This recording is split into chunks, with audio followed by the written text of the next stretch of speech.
മനുഷ്യൻ വളർത്താൻ തുടങ്ങിയ ഏറ്റവും ആദ്യത്തെ വളർത്തുമത്സ്യമാണ് സ്വർണ്ണ മത്സ്യങ്ങൾ അഥവാ ഗോൾഡ് ഫിഷ്. ശുദ്ധജല മത്സ്യമായ ഇവ കാർപ്പ് കുടുംബത്തിൽപ്പെട്ടവയാണ്.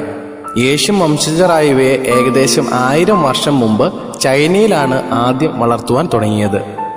അതിൽ പിന്നെ കുറേയേറെ സങ്കര ഇനം സ്വർണ്ണ മത്സ്യം ഉരുത്തിരിഞ്ഞിട്ടുണ്ട്. വേർതിരിച്ചുള്ള നൂറ്റാണ്ടുകളുടെ പ്രജനനം കാരണം പല വ്യത്യസ്തങ്ങളായ നിറത്തിൽ ഇന്ന് ഇവയെ കാണാം. ഇവയിൽ ചിലതിന് ഇന്ന് തീരെ സ്വർണ്ണ നിറം ഇല്ല. നിറത്തിൽ മാത്രമല്ല, ശരീരഘടന, ചിറകുകൾ, കണ്ണ് എന്നിവയിലും മാറ്റങ്ങൾ കാണണം. ഇതിൽ ചില സ്വർണ്ണ മത്സ്യങ്ങൾ ഇപ്പോൾ അക്വേറിയങ്ങളിൽ മാത്രമേ ജീവിക്കുവാൻ കഴിയൂ.